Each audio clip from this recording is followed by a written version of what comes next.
Thank you. Good afternoon, everyone. Thank you, Park Systems, for inviting me to this NanoScientific Symposium LatAm. And today we're going to talk about what's this nexus between nanotechnology and Society 5.0. The Society 5.0 is something new, and I hope I can show you how we can get to this new society, right? So I've been promoting nanotechnology for the past 20 years. Here I should show some pictures here of my son 5 years ago when I launched the first nano safety book in Brazil. Down below here, I'm with the current president of Brazil with my book, and also launching here all the national plans for nanotechnology, photonic advanced materials, and advanced manufacturing. And at the top there, I'm with the people from Switzerland and Brazilians as in the startup competition for nanotechnology and other advanced technologies. And the other side here with the guys from Tech Connect Innovation, which is one of the best conferences for innovation in nanotechnology and also advanced technologies in the world.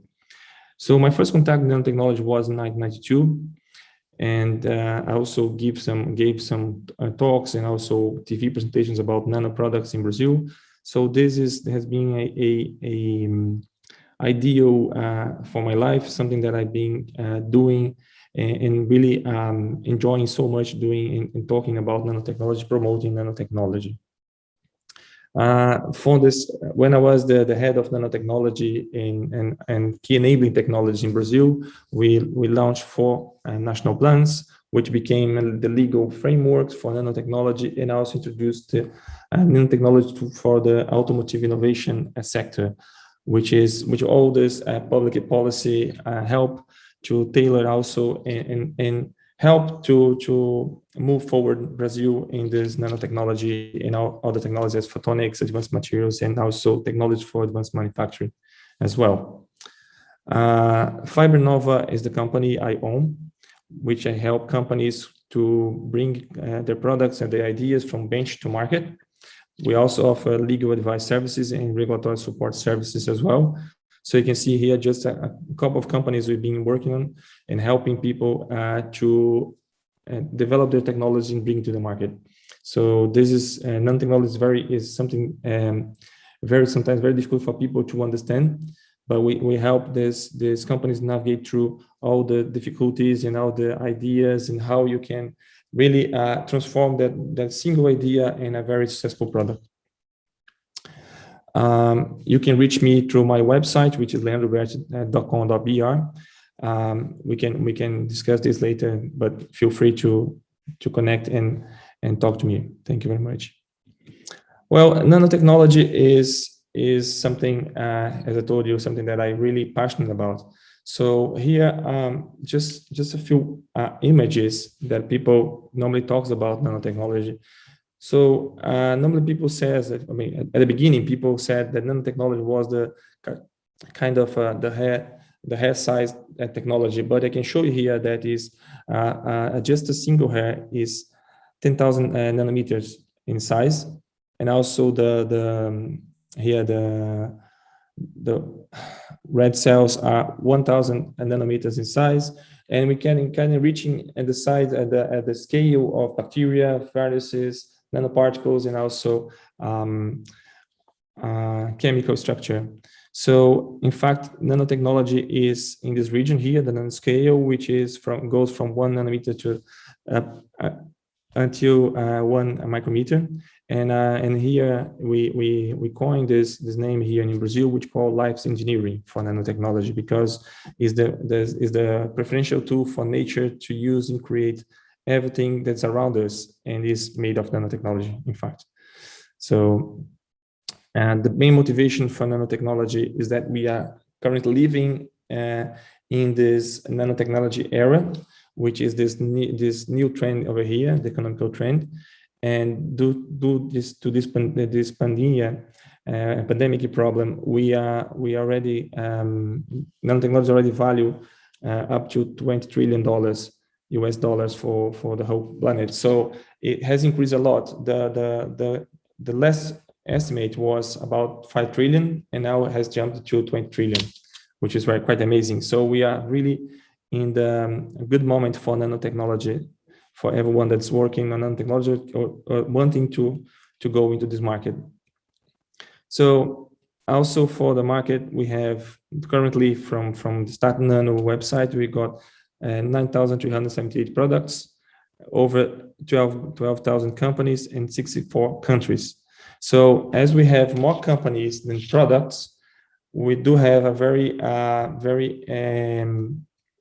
in the beginning of this market, because we do have, when we have more companies and less products, we still have space to create new companies and more products. So we're just starting off this journey. So as I said before, it's a multi-trillion-dollar market. So anyone that is really wanting to enter this market will be very successful, and is really interesting because there's a large market for people to enjoy. So the most successful product for nanotechnology ever is the smartphone. Actually, everything that goes into the smartphone, all the chips, all the circuitries and everything. So all this are made using nanotechnology techniques. So this is the most successful product so far. And we do have over 6 billion smartphones users worldwide, and over 80% of the population has one of these products. So we are actually, nanotechnology is in everyone's house. So this is something very interesting. People don't understand what's nanotechnology, but they currently using nanotechnology a lot. Those are some products from Brazil. Just showing you here some companies in Brazil. There's a company here with the Protect, which is a company that protects you from, that makes clothing that protects you from agrotoxics. Another one is a clothing that can help you to reduce cellulite. Also, there's other products here that you have, for example, for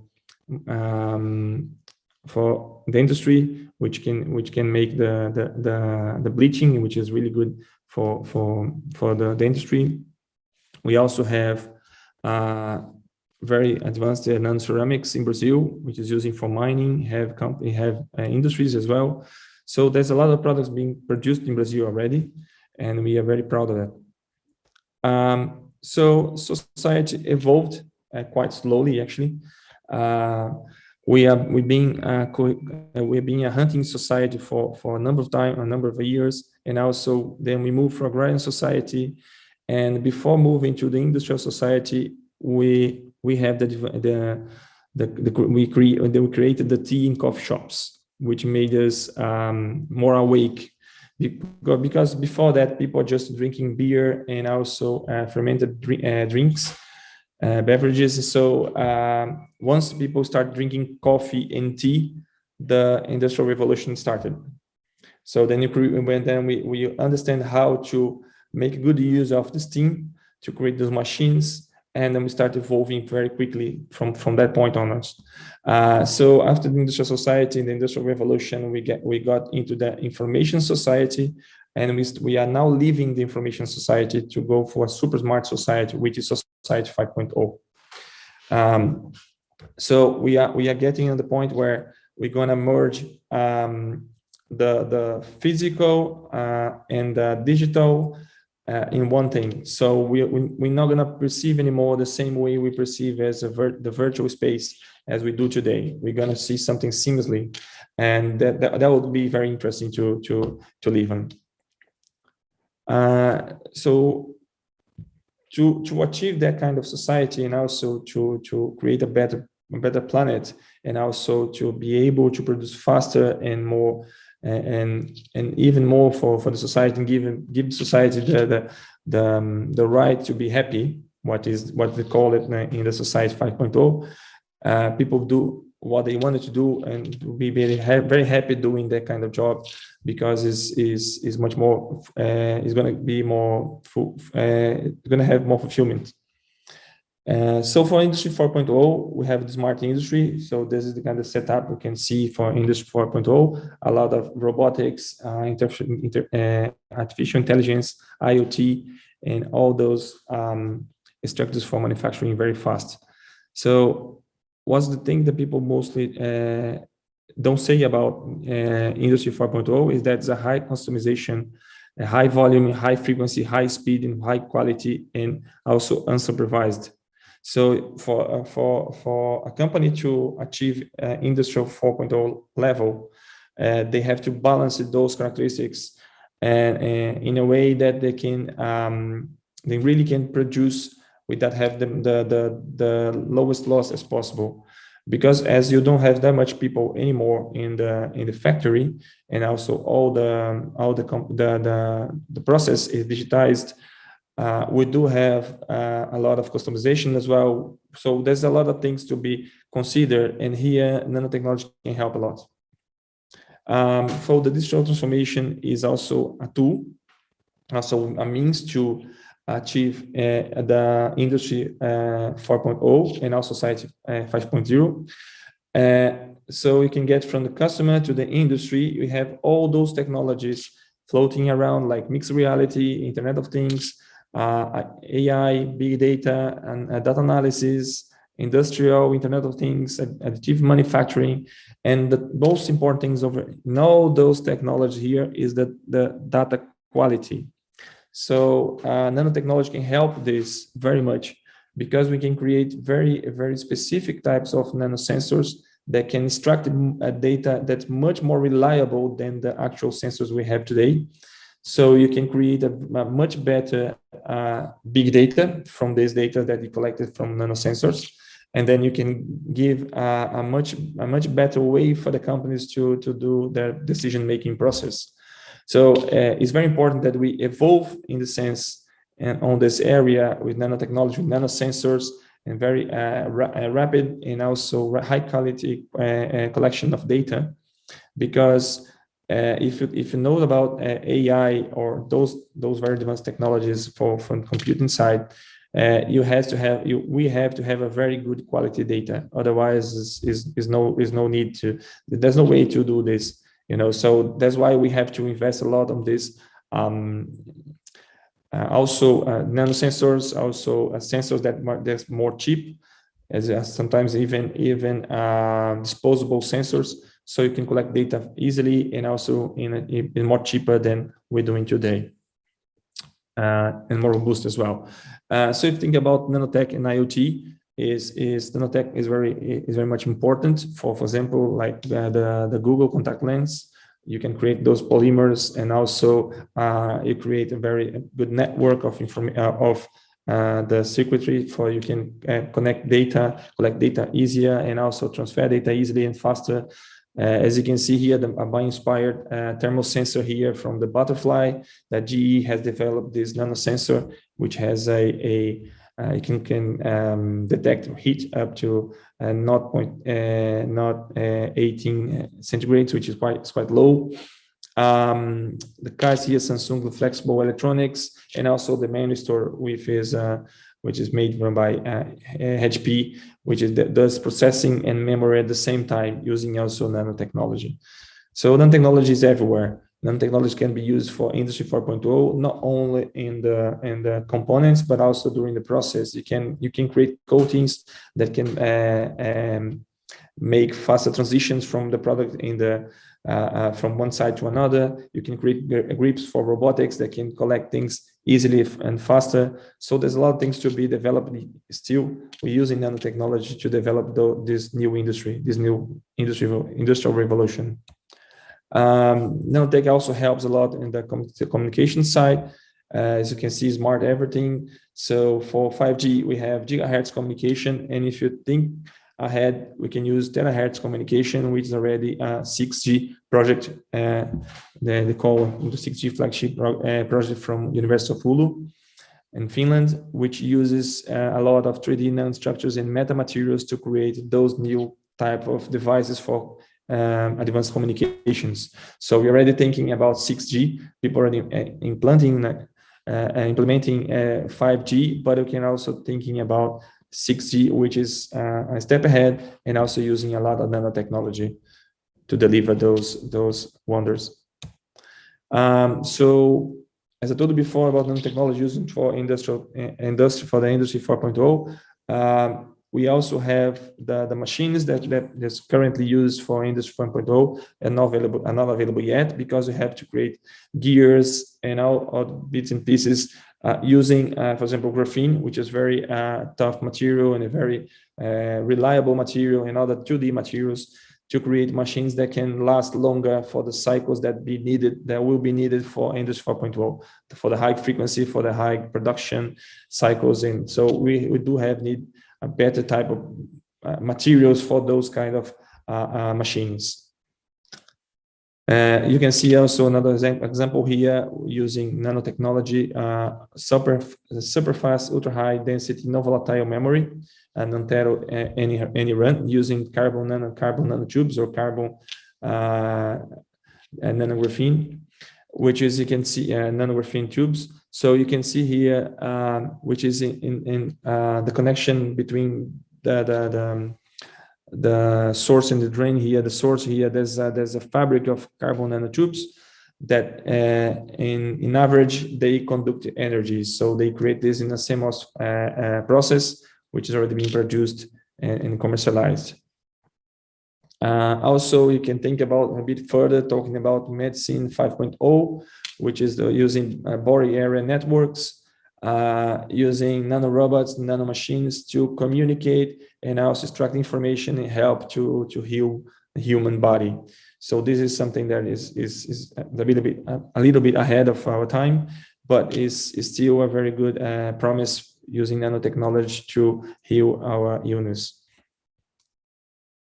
So quantum computing also rely a lot on nanotechnology as well. So you can see here a new technology from Intel using spin qubits, and also using nanotechnology and quantum dots from silicon quantum dots that can create a better kind of device and circuitry also for quantum systems. This is a industry 4.0 METAMODEL that I created myself, which is give you an idea that you have those layers of technologies, those level of technologies that you can connect those technologies. So the future of technology is this. You have to converge those technologies using one, and so you can pick, and you can choose and pick here your technology when you wanted to create your industry 5.0 strategy. So here you can, for example, you can get from enabling technology, nanotechnology, and also photonics, get one from robotics automation, from the productivity and quality, and then goes on get Internet of Things here from monitoring, decision making, and digitization, sorry, to get from the communication and interaction. So you can collect, you can pick and choose and pick your technology and create your strategy to be able to implement industry 4.0 in your industry. And also another important thing that's coming up recently is the ESG, which is environmental, social, and governance. And there is also investment, very strong investment going into ESG. So there's a lot of FTSE Russell ESG ratings, which one of the half side of this as for the investor decisions is the governance. So you have a good governance, so you'll be much more entitled to get those kind of investments, right? But we have to look at the environment now, so in the social, but the governance is one thing that is very important as well. Society 5.0, as I told you, is we are currently moving from the information society to society 5.0, which is this connection with the physical and the virtual world, and one big advanced society. And you can see here many of and to achieve the SDG, right, from UN. So you can achieve all these SDGs from the society to be a very happy society, very looking forward society, right? So it's a human-centered society, right? The balance is advancement with the resolution of social problems by a system that highly integrates cyberspace and physical space. One thing here is important to say that we're going to be able only to fully use all the technologies, if you think about technology, will be a very a society that can really take advantage of all everything from nanotechnology or all the technologies. We have to evolve as a society. So to be able to be in the society 5.0, as we get into this society, we'll be able to understand everything that is behind us. So it's the same happened in the past when the human discovered the fire. It didn't know how to do with the fire, but as we progress, we create we discover the steam, and then we understand how to use the steam to create machines. So it's the same goes for nanotechnology and advanced technologies. The society has to evolve a lot so they can be able to use all the potential of these technologies, right? So that's the same thing. This always happen this is always being this way. So for the Brazilian point of view, and also for the planet, actually, the society and the population is aging very fast. So we have to have a kind of active aging, and also use those very knowledgeable people to help us to drive this future. But if you look from this charts here, you can see that the population in Brazil in 2060 is the same as the population in Japan in 2030. So we're gonna age as fast as Japan with a 30 years difference time, but we still be very old and also very old society in fact in terms of age actually.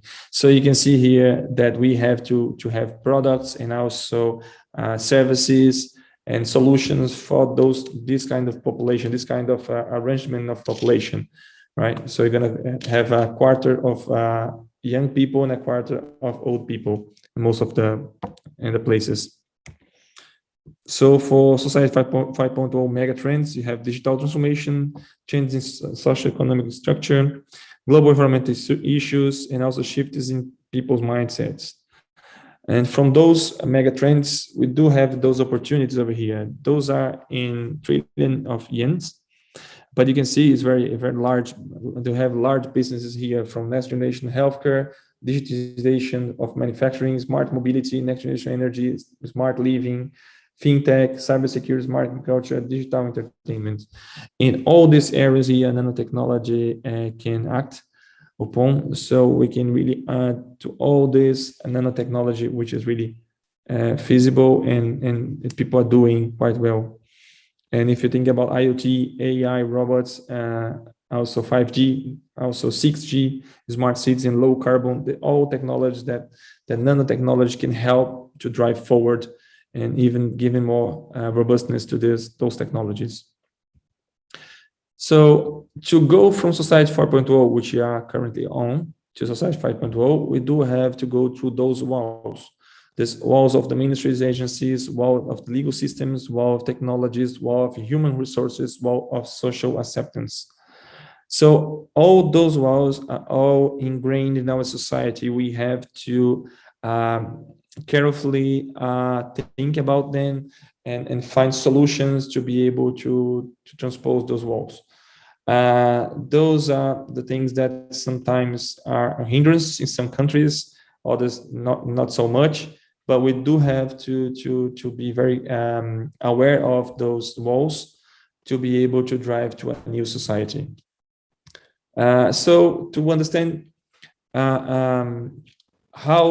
what's the nexus between Society 5.0 and nanotechnology, I can show you here in an image, and you can show some numbers. So you have Industry 5.0, which can goes with ESG, and then Society 5.0. Then you have nanotechnology, advanced materials, and nanotechnologies going through all those new terms here, new trends. And the nanotechnology is a support for all those technologies as well. And you can go and then you can really reach the Sustainable Development Goals of UN. And if you can think about numbers, which is quite interesting, for Industry 5.0, $1 trillion, for ESG, $53 trillion already, and as for Society 5.0, $4 trillion, and the SDG, $12 trillion, and nanotechnology, advanced manufacturing here, advanced materials, sorry, 20 trillion. So you can see there's a connection between all those new ideas, society, Industry 5.0, and these trends. They all supported by nanotechnology advancements and advanced materials advancements to be able for us to really reach a level of sustainability for the whole planet and help this planet go even further than we are at the moment. So those are some of my publications that are available for people to check online at my website. So you can access leandroberti.com.br. And that's it for today. I really appreciate your time. Thank you very much. Muito obrigado. And see you next time.